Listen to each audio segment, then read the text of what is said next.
The 18-year-old was convicted of shooting 6 students, killing 3, and given 3 life terms without parole last month.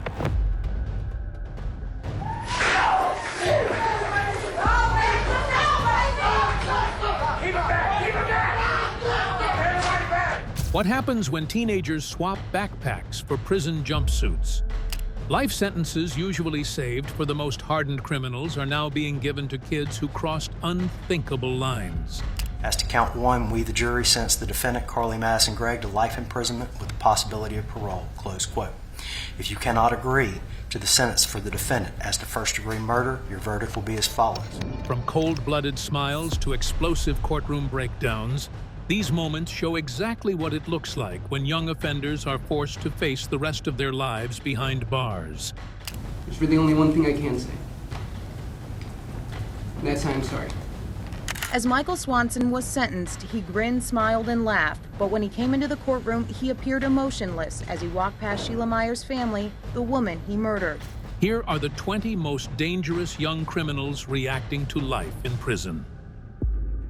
Number 20. Dexter Johnson.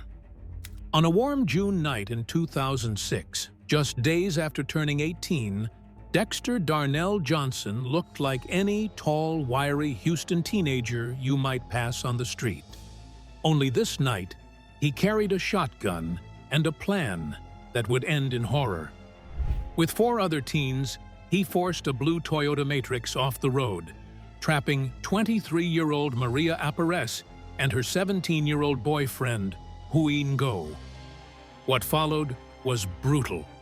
In the back seat, Johnson raped Apares while Ngo was forced to listen, powerless. Minutes later, both were marched into nearby woods and shot in the head. Prosecutors later said this was the peak of a 25-day crime spree that had already left multiple people dead. In 2007, a jury found Johnson guilty of capital murder and sentenced him to death. When the verdict came, the courtroom erupted.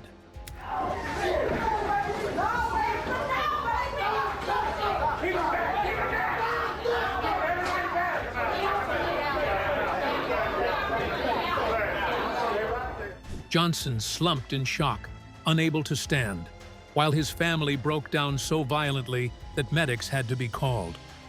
More than a decade later, new psychological evaluations revealed Johnson had significant brain damage from schizophrenia and an IQ of just 70, meeting the legal definition of intellectual disability.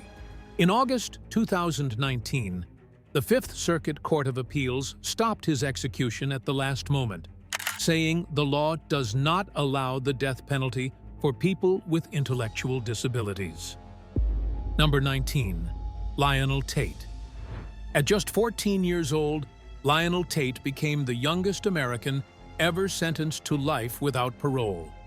His crime dates back to July 28, 1999, in Broward County, Florida, when the then 12-year-old was left to watch 6-year-old Tiffany Eunuch.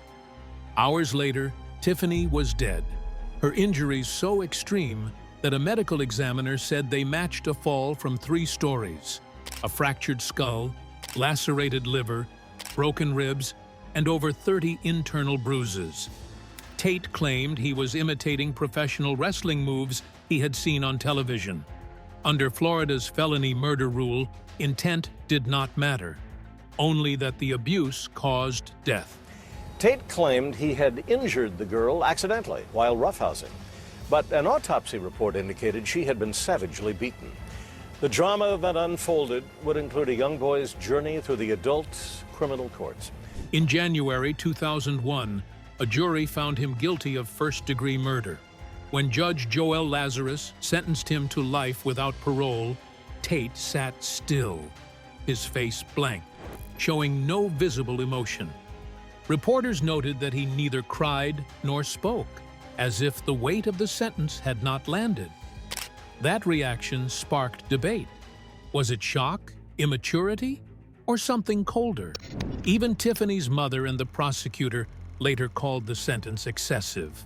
In 2004, the conviction was overturned because Lionel's mental competency had not been evaluated before trial. He was freed under a plea deal, placed on probation, and ordered to counseling and community service.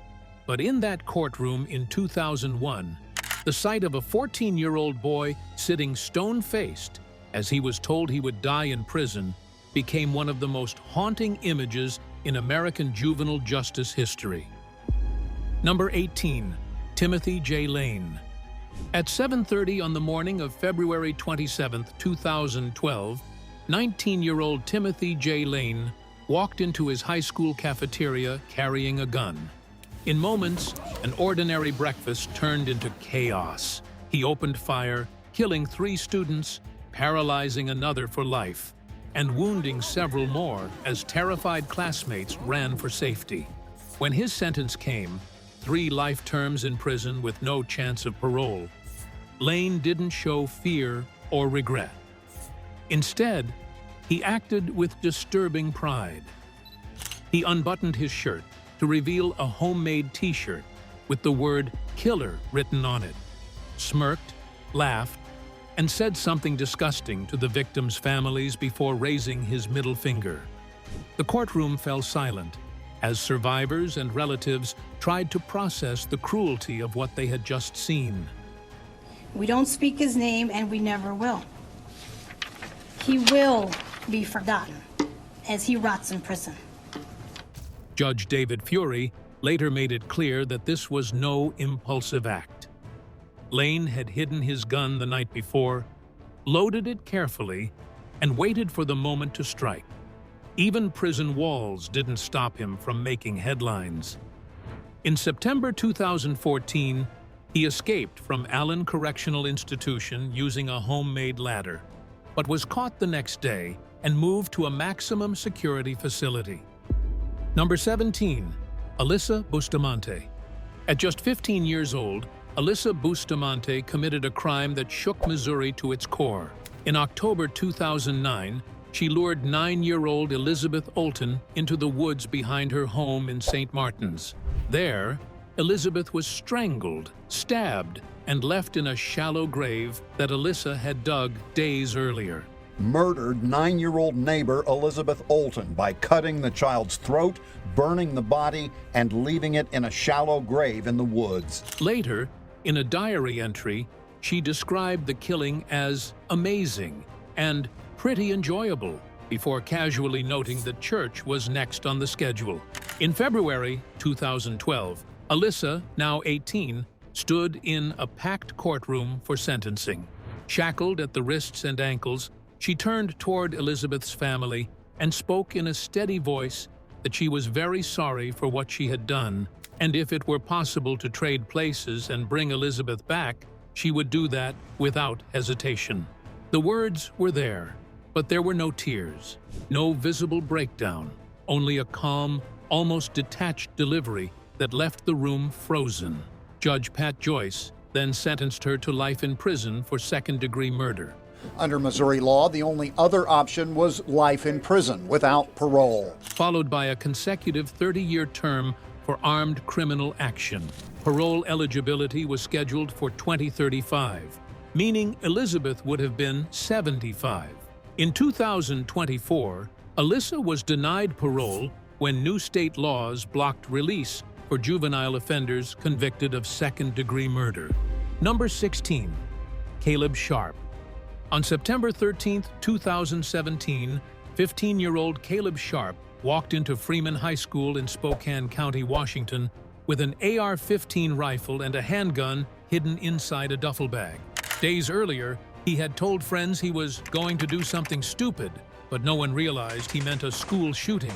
That was Caleb Sharp's statement in its entirety today. Caleb Sharp was just 15 years old when he opened fire at the Freeman High School. His first target was 15-year-old Sam Strahan, who tried to step in and stop him. Sharp shot him dead at point-blank range, then turned the gun on the hallway, hitting 3 female students before the rifle jammed. Staff and teachers quickly intervened, preventing even more deaths. It took 5 years for the case to reach trial. In August 2022, the courtroom heard more than 200 impact statements, stories of lifelong PTSD, survivors' guilt, and a community changed forever when Judge Michael Price sentenced Sharp to 40 years to life. In September of 2017, he's now been sentenced to 40 years to life in prison. With the possibility of parole after 35 years, Sharp barely moved. No tears, no surprise, just the same empty stare he had carried since the trial began. 2 years later, in September 2024, an appeals court cut the sentence to 25 years to life, saying the original term was too long under juvenile sentencing laws. Even then, his face didn't change. No remorse, no relief, nothing.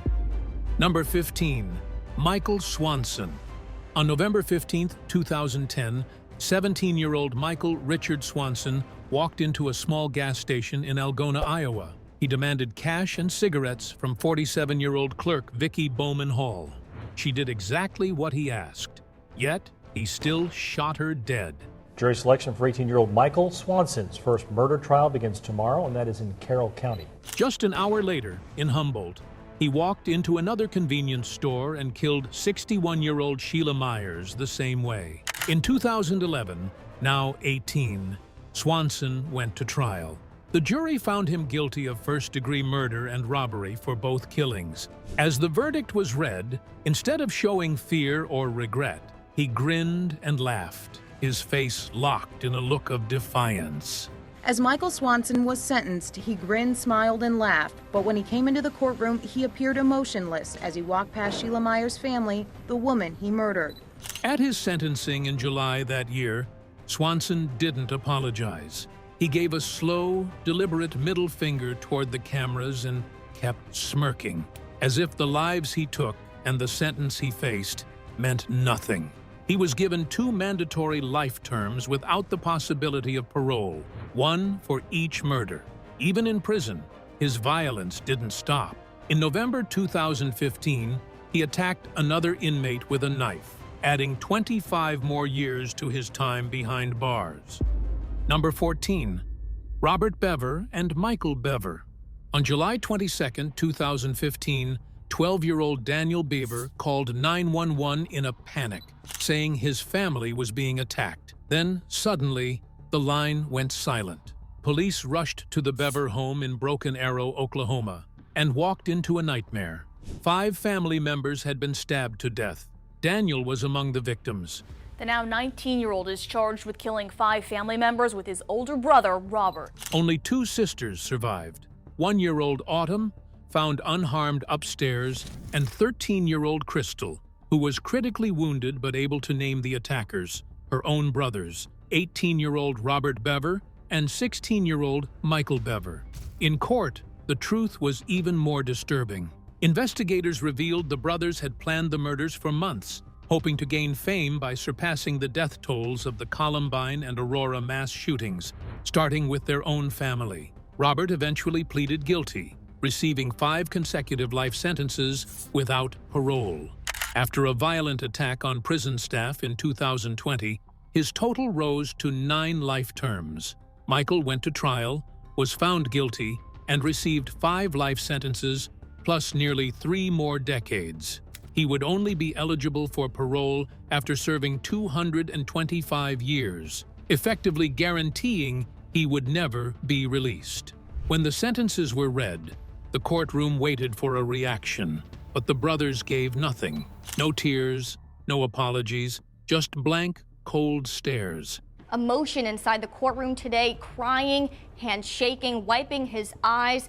He also showed a bit of emotion hearing his younger sister testify about the attack. As if the lives lost meant nothing to them.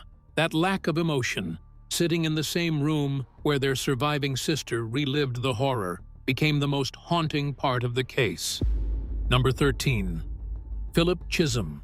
On October 22, 2013, 14-year-old Philip Chisum followed 24-year-old math teacher Colleen Ritzer into a school bathroom at Danvers High in Massachusetts. Inside, he raped and killed her in an attack so brutal it shook the entire community. The teenager who raped and killed his high school math teacher will be spending life behind bars.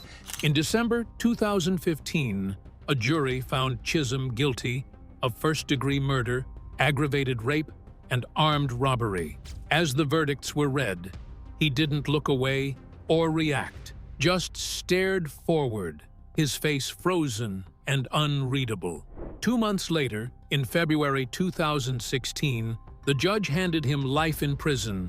And her killer, Philip Chisum, stood silent as the judge sentenced him to life in prison, with the possibility of parole only after 40 years, meaning Chisum won't be eligible until he's 54. He also received 2 additional 40-year sentences for rape and armed robbery, to be served at the same time. Colleen's mother wept quietly as the judge called the crime brutal and senseless. Chisum didn't flinch. In September 2024, while already in custody, Chisum was convicted of trying to kill a counselor, showing the same violent dominance he had during the murder. He was given another 17 to 20 years, also to run concurrently. Chisum later appealed, arguing that the extra terms unfairly delayed his chance at parole. But in February 2025, Massachusetts's highest court rejected his plea, upholding the original sentence and all convictions. From the moment of his arrest to his final appeal, Philip Chisum's expression barely changed. He maintained a cold, unmoving stare. Number 12. James Fairweather. On March 29, 2014, 15-year-old James Fairweather launched a savage attack in Castle Park, Colchester, stabbing 33-year-old James Atfield more than 100 times. Just 3 months later, on June 17th, he struck again, this time targeting 31-year-old Saudi student Nahid Almanea on a nature trail. He stabbed her in the eyes and brain, killing her in an attack as brutal as it was senseless. Fairweather was caught on May 26, 2015, wearing gloves and carrying a lock knife while prowling for a third victim. His arrest ended a killing spree that had terrorized the community. In April 2016, a jury at the Old Bailey found him guilty of both murders. As the verdicts were read, Fairweather showed nothing. No tears, no flinch, not even a change in expression. That cold lack of reaction hit almost as hard as the crimes themselves. Some of the voices were talking to me. You need to make a sacrifice, or we're going to come and get you. You need to do it. And I saw him. It was laying on the grass, like that. It was like. On April 29, 2016, Judge Robin Spencer sentenced him to life detention at Her Majesty's pleasure, with a minimum term of 27 years, reduced by the 339 days he had already spent in custody.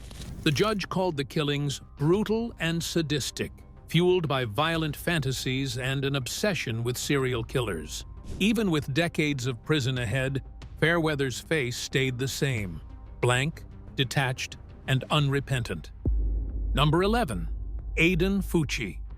On Mother's Day, May 9, 2021, 14-year-old Aiden Sean Fucci convinced 13-year-old Tristan Tyne Bailey to walk with him into the woods near their neighborhood in St. Johns County, Florida. Security cameras caught them heading in together. Hours later, Fucci was seen jogging back alone, carrying his shoes. What police later found was almost beyond comprehension. Tristan had been stabbed 114 times. 49 of those were defensive wounds, showing how hard she fought to survive. Investigators say Fucci stabbed Tristan Bailey to death and left her body in a wooded area in the Durbin Crossing neighborhood. On March 24, 2023, Fucci, now 16, stood in court as Judge R. Lee Smith delivered the maximum punishment allowed for a juvenile convicted of first-degree murder in Florida, life in prison, with a review possible after 25 years. He didn't cry, speak, or show any emotion. His face stayed still, while the room around him was heavy with grief and anger. Tristan's family honored her memory by placing 114 aqua-colored heart-shaped stones into a jar, one for each stab wound, followed by white stones to represent what Fucci took from them. Fucci sent the family a short apology letter, and his grandmother begged the court for mercy, but their words were met with silence from the bench.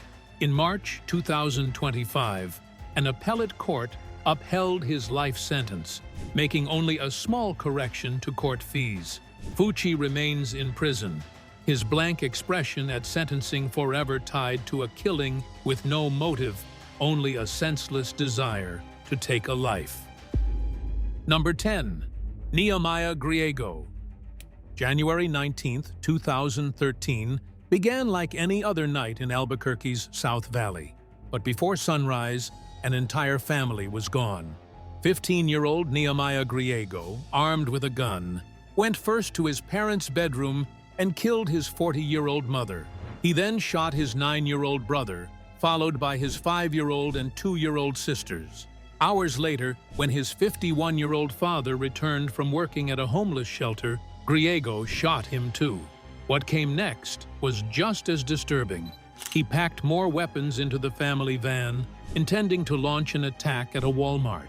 Nehemiah Grigo shot and killed his parents and 3 younger siblings in their South Valley home when he was just 15. Instead, he drove to the church where his father had been a youth pastor. There, he calmly told members his family had died in an accident. A suspicious volunteer called 911, leading to his arrest.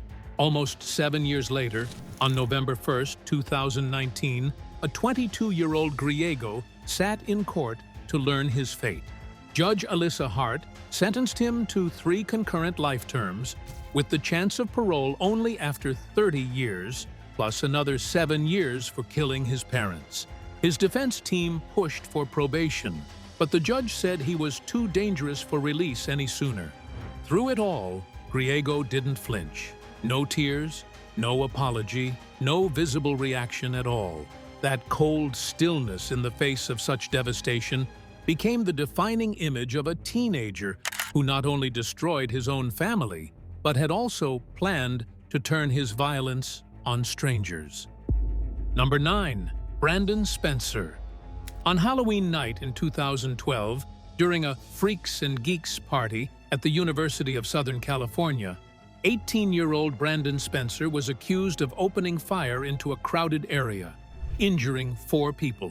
No victim ever directly identified him, but a single witness and a USC security guard pointed him out, leading to his arrest. A gun was later found in a nearby parking lot, but DNA tests were weak, reportedly a match that could apply to 1 in 40 people. In April 2014, a jury found Spencer guilty. The following May, the judge sentenced him to 40 years to life, the minimum allowed under California law, adding time for attempted murder and gun use. When the sentence was read, Spencer's face twisted with anguish. He slammed his forehead onto the table and through tears told the court he was sorry for what happened but could not face spending the rest of his life in prison. In that moment, he looked less like a hardened criminal and more like a young man realizing his future had been taken away. Years later, the Innocence Center took on his case, pointing to unreliable eyewitness accounts, weak DNA evidence, and claims of possible coercion. One key witness has since recanted. In December 2024, a podcast interview with Spencer reignited public attention, raising serious questions about whether justice was truly served. Bangs his head as a judge sentences him to 40 years to life after he was convicted of shooting a rival gang member. Now, his first chance at parole is set for 2031, just before his 40th birthday. Number 8. Martis Fuller. At just 15 years old, Martis Fuller slipped into the garage of his ex-girlfriend's home in Kenosha, Wisconsin, on May 9, 2019. A little after 3:30 in the afternoon, 6 gunshots tore through the quiet. 16-year-old Kaylee Juga was hit 5 times and died in her bedroom. Her mother, Stephanie, tried to stop him, pleading, "You don't have to do this." He coldly replied, "Yes, I have to," then shot her multiple times. She survived and locked herself in the bathroom before calling 911. Prosecutors said Fuller blamed Kaylee and her family for getting him expelled from school and removed from the football team. Mrs. Juga told investigators she saw Fuller in her daughter's room, and she said that she pleaded with him and told him, "You don't have to do this." In the days before, he had secured a handgun and ammunition. His trial lasted 5 days in March 2021, and the Kenosha County jury took less than 3 hours to convict him of first-degree intentional homicide, attempted first-degree intentional homicide, and armed burglary. Martis Fuller said nothing as he walked into court shackled to hear charges he murdered 15-year-old Kaylee Juga and shot her mother. As the verdict was read, Fuller pulled off his mask, broke down in tears, and had to be led out by deputies. His first public display of emotion during the case. On May 21, 2021, Judge Mary K. Wagner sentenced him to life in prison with no chance of parole. Stephanie Juga told the court her daughter was her biggest cheerleader and said, "Now I am lost." Fuller's lawyer read his statement of apology, but he still claimed innocence and asked for a chance at release decades later. The judge refused, saying she could not trust that he would never harm anyone again. When the sentence came, Fuller showed no reaction at all, just silent acceptance as deputies prepared to take him away for the rest of his life. Number 7. Jennifer Mee. At 15, Jennifer Ann Mee was known across the country as the Hiccup Girl, appearing on national TV for hiccuping up to 50 times a minute. But by 18, that odd fame had been replaced with headlines about murder. In October 2010, prosecutors said Mee lured 22-year-old Shannon Griffin to a vacant house in St. Petersburg with the promise of a marijuana deal.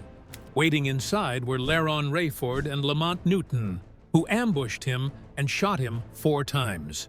In court, jurors heard a jailhouse call where Mee told her mother that she didn't kill anybody, she just set everything up. That single sentence destroyed the defense's claim that she was just a bystander. On September 20th, 2013, a Pinellas County jury found her guilty of first-degree felony murder. As the verdict was read, Mee broke down in tears. Under Florida's mandatory sentencing laws, the judge had no choice but to give her life in prison without parole. Some jurors cried as well, watching the young woman collapse as deputies led her away in handcuffs. The Tampa Bay Times later revealed her lawyer had offered to plead guilty in exchange for a 15-year sentence, but prosecutors refused. Prosecutors played a phone call of Jennifer Mee talking to her mom and dad the day after being arrested. Notoriety now for a much different reason. One co-defendant rejected a 40-year deal and went to trial. Both Rayford and Newton were convicted and sentenced to life. Florida's felony murder rule meant Mee was equally responsible for the killing, even though she never fired a shot. Today, she serves her sentence at Lowell Correctional Institution. Number 6. Carly Gregg.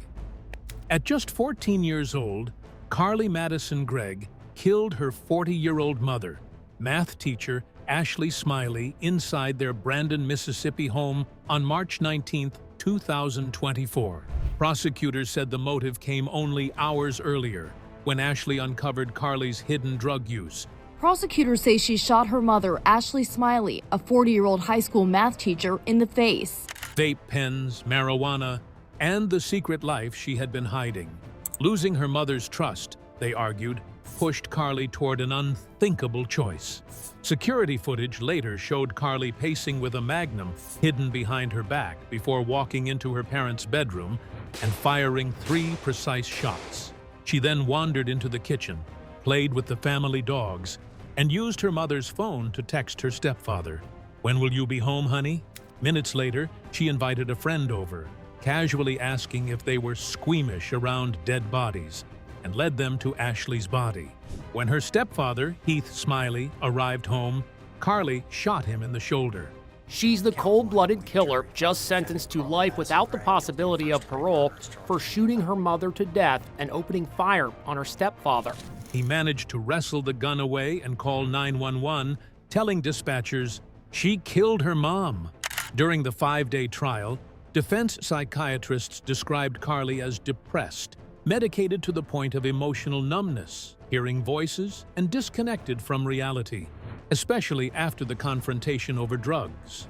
Prosecutors countered that this was no psychotic break. but a deliberate act carried out by someone who knew right from wrong.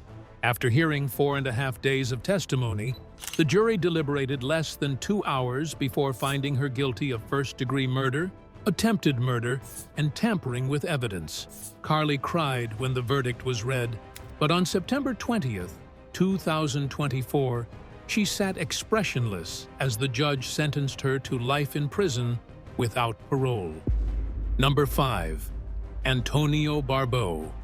In Sheboygan Falls, Wisconsin, a small, quiet town was shaken to its core in September 2012 when 14-year-old Antonio Barau and a friend set out to rob his 78-year-old great-grandmother, Barbara Olson. Two 14-year-olds accused of killing one of the boy's great-grandmothers returns to court today. But the plan turned into something far worse.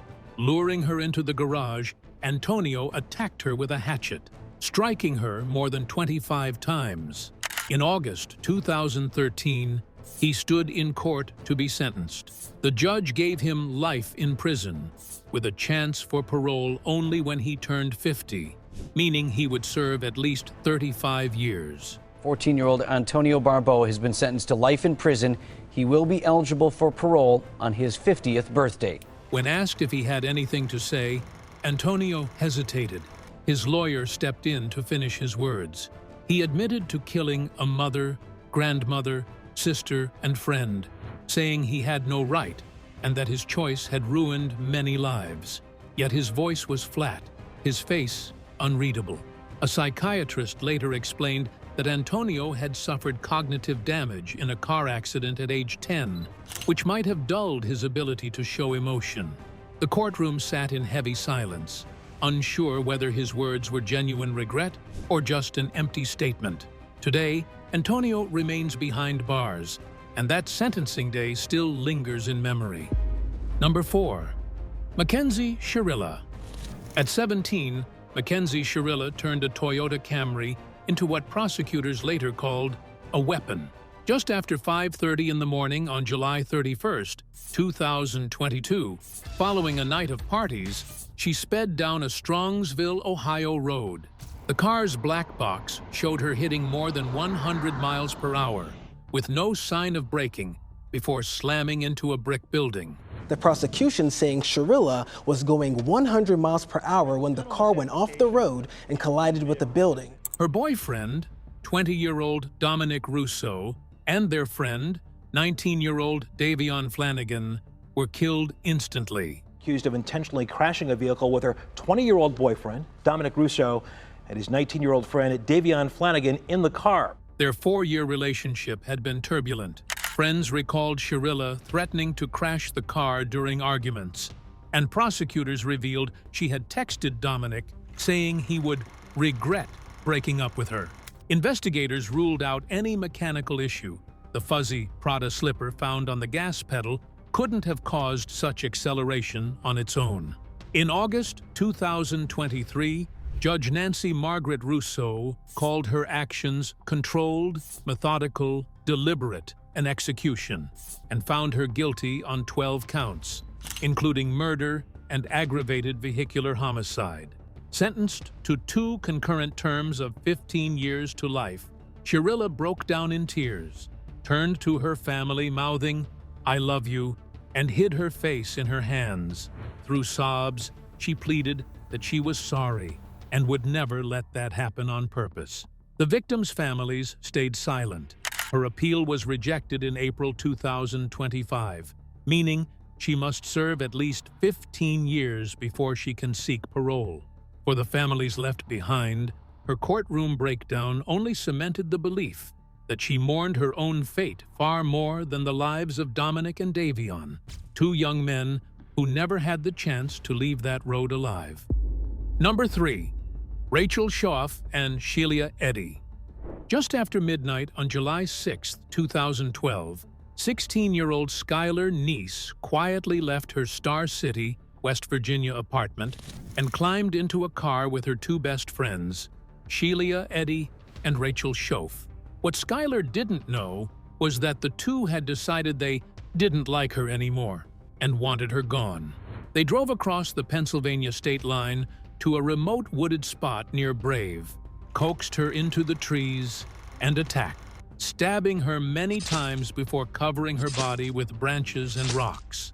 For months, they lied, pretending Skylar had simply vanished. Skylar was murdered, stabbed over 50 times by her two best friends. On January 3, 2013, Schoff finally confessed and led police to the hidden grave.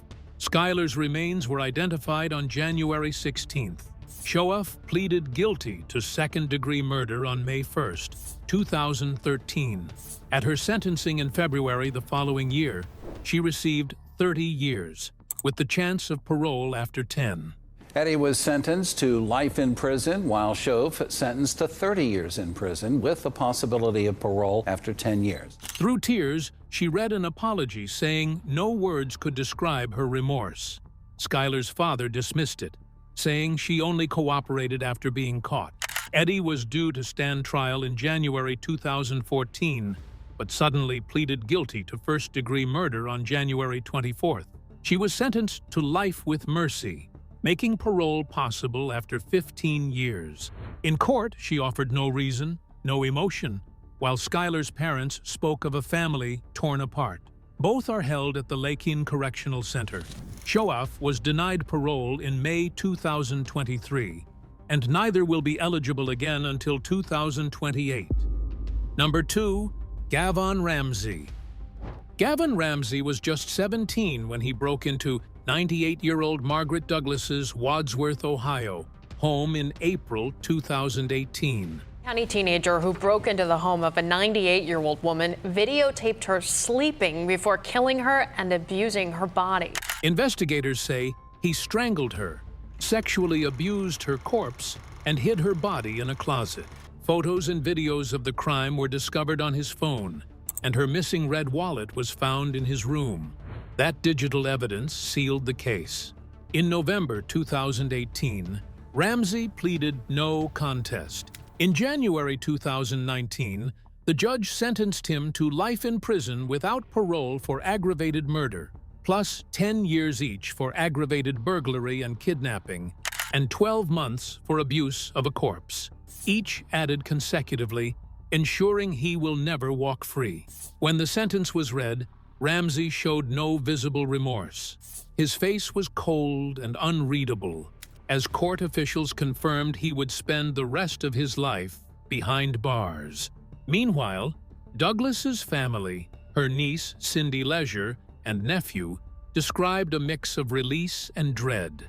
Cindy said it was just a relief to know that this person could not harm anybody else ever again. And I believe that he planned to kill numerous people and used my aunt as a warm-up, so to speak, for those other killings. But then added that he may be back in society at some time, referencing a new Ohio law that could make him parole eligible in 25 years, when he'll only be in his early 40s. Ramsay's appeal to the Ohio Supreme Court was denied, and the sentence was upheld. The family continues to fight any changes that could let him out early. Number 1. Willard Miller and Jeremy Goodale.